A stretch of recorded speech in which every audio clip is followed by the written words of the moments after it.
Welcome dear students. मैं मनोज पवार धानी class के इस ऑनलाइन प्लेटफॉर्म से एक बार फिर कक्षा 10 भारत और समकालीन विश्व भाग 2 इतिहास पोर्शन के पहले अध्याय यूरोप में राष्ट्रवाद का उदय के दूसरे वीडियो के साथ आपके सामने एक बार पुनः उपस्थित हुआ हूं। पहले वीडियोस के अंदर हमने देखा था फ्रांसीसी क्रांति और उसमें घटित प्रमुख घटनाएं जिसने फ्रांस के अंदर राष्ट्रवाद के प्रारंभ या राष्ट्रवाद के उदय में महत्वपूर्ण भूमिका निभाई। फिर हमने नेपोलियन बोनापार्ट और उसकी जुड़ी हुई संहिता जो 1804 में आई उसे देखा।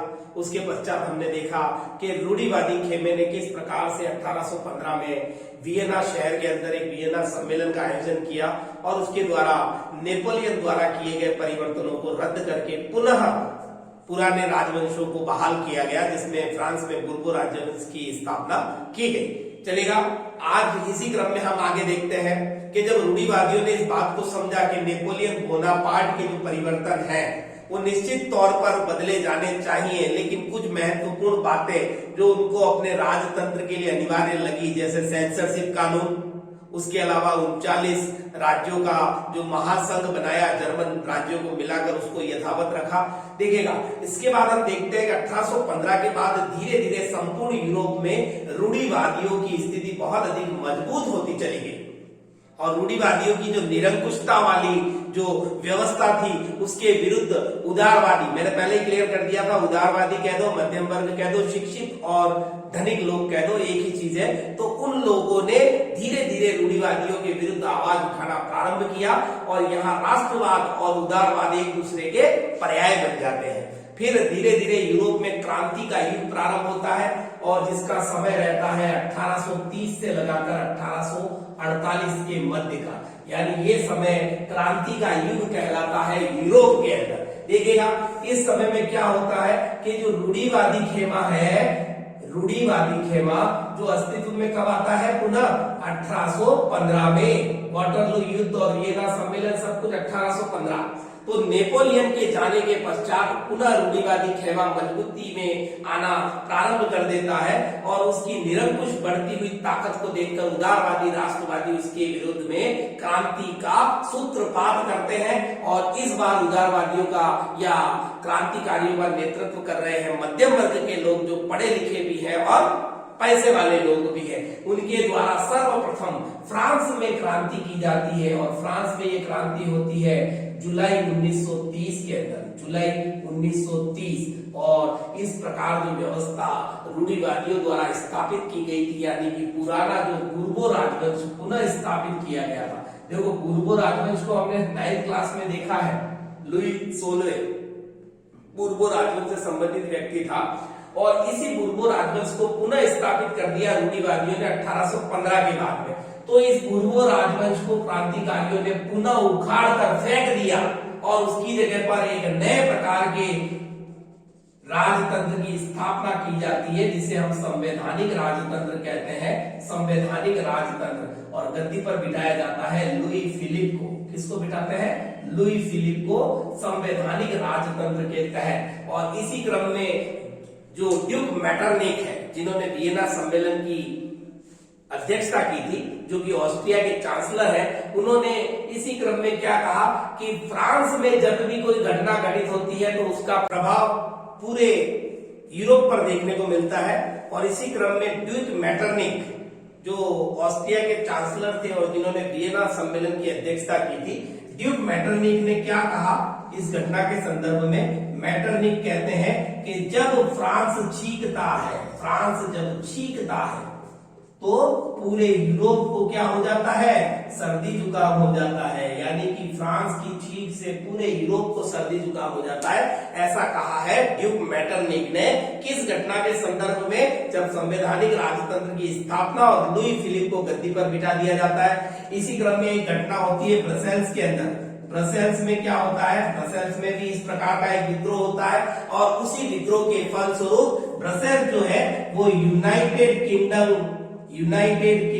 ऑफ नीदरलैंड से अलग हो जाता है। ऑफ नीदरलैंड से अलग हो जाता है और फिर एक महत्वपूर्ण और पढ़े लिखे लोगों से जुड़ी हुई एक महत्वपूर्ण घटना जो यूनान का राष्ट्रवाद है। देखिएगा यूनान का राष्ट्रवाद क्यों महत्वपूर्ण है, क्योंकि यूनान जो है एक मुस्लिम साम्राज्य यानी ऑटोमन साम्राज्य के अधीन था, ऑटोमन साम्राज्य के अधीन था यूनान।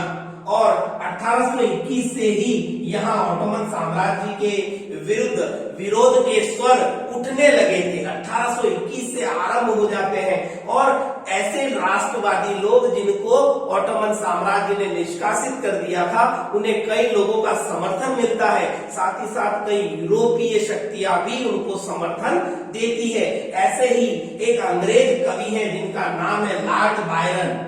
लॉर्ड बायरन ये एक अंग्रेज कवि है और कवि होने के साथ साथ ही ये यूनान की ओर से धन इकट्ठा करते हैं। इन्होंने धन इकट्ठा किया यूनान की स्वतंत्रता के लिए और कई युद्धों में भी भाग लिया और अंततः गतवा 1824 में बुखार के कारण इस अंग्रेज कवि जिसका नाम है लॉर्ड बायरन, उनकी मृत्यु हो जाती है। देखिएगा, और यहाँ कहा गया कि यूनान जो है यूरोप में फैल रहे राष्ट्रवाद का पालन करने वाला है और उसे किसी मुस्लिम साम्राज्य के अधीन नहीं रहना चाहिए। इस प्रकार के विचार भी बहुत अधिक तीव्रता से फैलते हैं और अंत में 1832 में कुस्तुनतुनिया की संधि। देखिएगा, मैं केवल टॉपिक आपको क्लियर करने के साथ साथ कुस्तुनतुनिया की संधि के द्वारा यूनान को एक स्वतंत्र राष्ट्र राज्य का स्वरूप प्राप्त हो जाता है। यूनान एक स्वतंत्र राष्ट्र राज्य के रूप में अस्तित्व में आ जाता है कुस्तुनतुनिया की संधि 1832। तो यहाँ वो प्रश्न जो ऑब्जेक्टिव के दृष्टिकोण से महत्वपूर्ण रहने वाले आपके एग्जाम के लिए, उनको मैं जरूर आपके साथ में शेयर कर रहा हूँ। कुस्तुनतुनिया की संधि 1832, जिसके फलस्वरूप यूनान एक स्वतंत्र राष्ट्र राज्य का स्वरूप प्राप्त करता है। लॉर्ड बायरन इंपॉर्टेंट रहेगा, ऑटोमन साम्राज्य इंपॉर्टेंट रहेगा और 1824 में लॉर्ड बायरन की जो एक कवि है अंग्रेज, उनकी बुखार के कारण मृत्यु हो जाती है।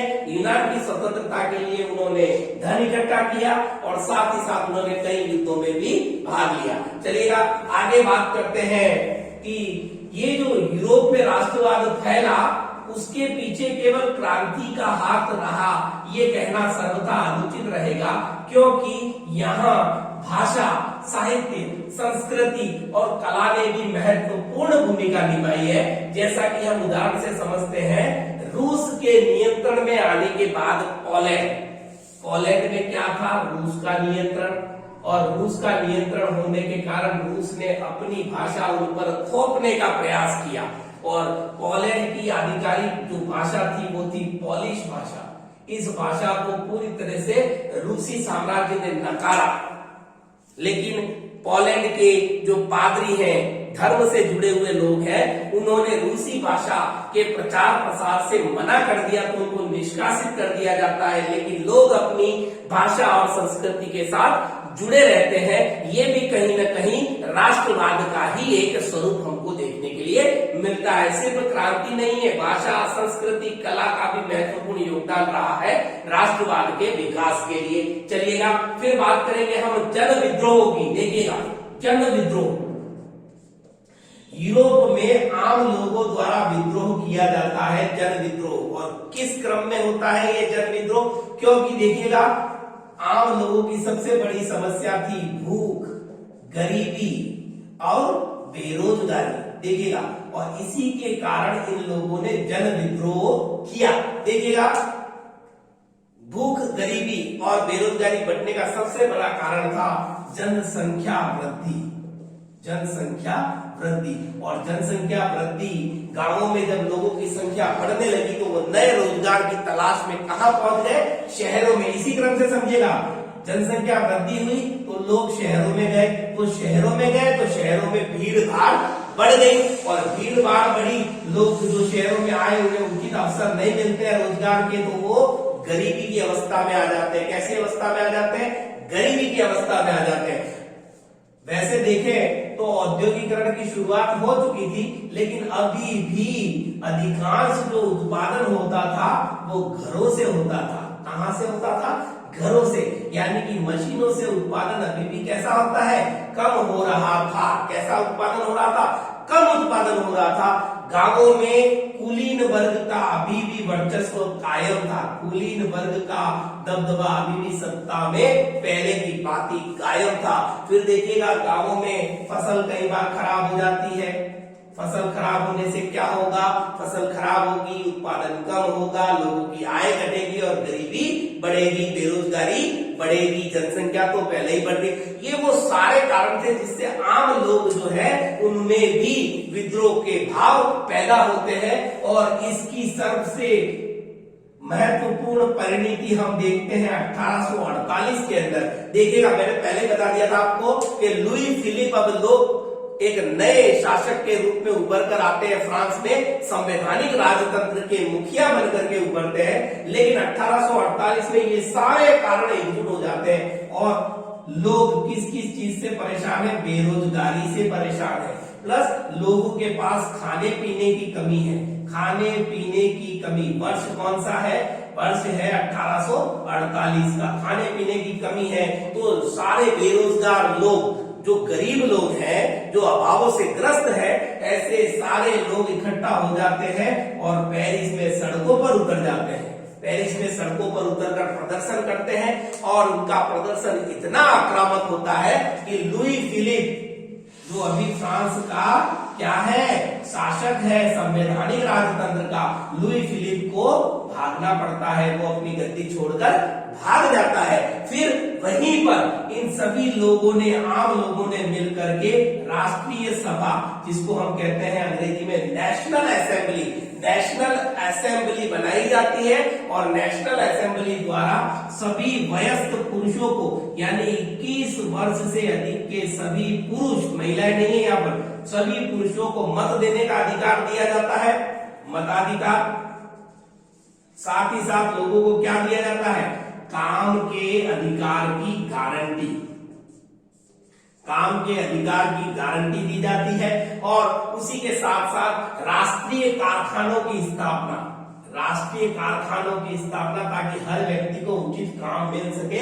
ये सारे काम हुए हैं 1848 जन विद्रोह के फलस्वरूप। चलिएगा फिर बात करूंगा मैं जर्मनी की, जर्मनी की बात देखेंगे हम। जर्मनी में क्या होता है साहब कि ये जो सारे लोग जो मध्यम वर्ग से संबंध रखते हैं, इनका वर्चस्व धीरे धीरे धीरे धीरे बढ़ने लगता है और इसी क्रम के अंदर जर्मन भाषी जो राज्य है वहां लोगों को एकजुट किया जाता है और सभी लोग सत्ता पर काबिज होने के लिए, सत्ता प्राप्ति के लिए क्या करते हैं, एक नेशनल असेंबली के लिए चुनाव करवाए जाते हैं, निर्वाचन करवाए जाते हैं जर्मनी के अंदर। यानी जर्मनी तो था ही नहीं, जर्मन राज्य, जर्मन भाषी जो राज्य है वहां पर। लेकिन इंपॉर्टेंट रहेगा इसको अगर इस नाम से हम समझेंगे, फ्रैंकफर्ट संसद। क्या कहा जाता है, कई बार एग्जाम में पूछा गया है, फ्रैंकफर्ट संसद, जिसका गठन होता है साहब, जिसकी बैठक होती है 18 मई 1848 को। कब होती है, 18 मई 1848 को। तो नेशनल असेंबली जर्मनी के लिए एक चुनाव किए जाते हैं और चुनाव में जो मध्यम वर्ग के लोग हैं, उदारवादी लोग हैं। देखिएगा इस संसद में कौन लोग शामिल होते हैं, उदारवादी लोग। और मैं पहले क्लियर कर चुका हूं, उदारवादी और मध्यम वर्ग एक ही चीज है और उदारवादी को ही राष्ट्रवादियों का पर्याय माना जाता था यूरोप के अंदर। तो ये सारे लोग एकजुट होते हैं और कुल सदस्य 831 निर्वाचित होते हैं। एक संसद का गठन होता है, एक संसद का चुनाव होता है। 18 मई 1848 831 सदस्यों का चुनाव किया जाता है और इस डेट के दिन ये सारे सदस्य कहाँ उपस्थित होते हैं, सेंट पॉल चर्च के अंदर, सेंट पॉल चर्च में एकत्रित होते हैं। और सेंट पॉल चर्च में एकत्रित होने के बाद में एक नए संविधान की प्रस्तावना रखते हैं, एक नए संविधान का प्रारूप रखते हैं, नया संविधान। लेकिन देखिएगा समझने वाली बात कि फेवर में सिर्फ उदारवादी है, लेकिन विरोध में कौन कौन है, कुलीन वर्ग के लोग, उसके अलावा सेना इसके विरोध में है, महिलाओं की तो कोई भूमिका है ही नहीं, महिलाओं को तो इसमें स्थान दिया ही नहीं गया। चलिएगा आगे बात करता हूं मैं, गरीब और मजदूर भी इसके विरुद्ध है। गरीब मजदूर क्यों खिलाफ है वो भी समझ लीजिए, क्योंकि उदारवादियों ने गरीब और मजदूरों से जुड़ी हुई जो मांगे थी उनको सिरे से नकार दिया था। इसलिए इन लोगों का समर्थन नहीं मिल रहा है। किसको नहीं मिल रहा है? इस फ्रैंकफर्ट संसद को नहीं मिल रहा है। महिलाओं को केवल दर्शक बनाकर खड़ा कर दिया गया। कुलीन वर्ग तो पहले ही विरोध में था। रूढ़िवादी खेमा भी विरोधी था। रूढ़िवादी खेमा विरोधी था। उसका उदाहरण यहाँ देखने को मिलेगा कि अब इसका नेतृत्व किसे सौंपा जाए। जर्मन एक राज्य का संगठन जो बनने जा रहा है उसका नेता किसे चुना जाए, तो इसके लिए आमंत्रित किया जाता है प्रशा के शासक को। किसको? प्रशा का शासक, जिसका नाम है फ्रेडरिक विल्हेम चतुर्थ। फ्रेडरिक विल्हेम चतुर्थ को आमंत्रित किया जाता है कि ये जो जर्मन राज्य बनने जा रहा है आप उसके नेता बन जाइए। ताजपोशी की जाती तय की जाती है, लेकिन प्रशा के ये फ्रेडरिक विल्हेम है इस बात को अस्वीकार कर देते हैं। वो नए जर्मन राज्य के नेता बनने से सरासर मना कर देते हैं, क्योंकि वे उन लोगों के साथ थे जो उदारवादियों द्वारा बनाई गई इस फ्रैंकफर्ट संसद के विरोध में खड़े थे। देखिएगा तो संसद का गठन हो गया, लेकिन सेना और कुलीन वर्ग के विरोध और मजदूरों का समर्थन न मिल पाने के कारण ये फ्रैंकफर्ट संसद है वो सफल नहीं हो पाती है। और ये फ्रैंकफर्ट संसद जो है वो असेंबली जो है उसको क्या कर दिया जाता है? भंग कर दिया जाता है। लेकिन इसे भी राष्ट्रवाद और जर्मन राज्य के गठन में एक महत्वपूर्ण अध्याय के रूप में जाना जाता है। फ्रैंकफर्ट संसद क्या हुई थी? असफल हुई थी, भंग हो गई थी। क्यों?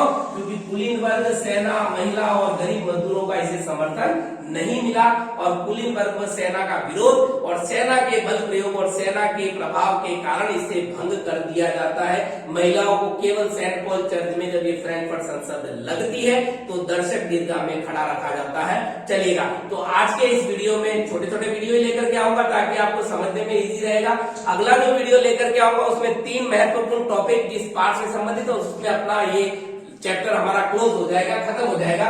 उसमें मैं लेकर के आऊंगा जर्मनी का एकीकरण, उसके बाद में इटली का एकीकरण और बाद में लेकर के आऊंगा इंग्लैंड का किस प्रकार से एक राष्ट्रीय राज्य के रूप में अपना अस्तित्व बनाता है। वो सारी चीजें हम लास्ट वीडियो में देखेंगे। फिर देखेंगे हम राष्ट्रवाद का मानवीय स्वरूप, यानी जैसे हम कहते हैं ना भारत माता, तो उसी प्रकार से फ्रांस में क्रांति के समय जो जर्मेनिया का रूप दिया गया राष्ट्र या स्वतंत्रता को, फिर जर्मेनिया तो जर्मनी से संबंधित हो गया। भारत में जैसे भारत माता तो एक महिला का स्वरूप प्रदान किया गया।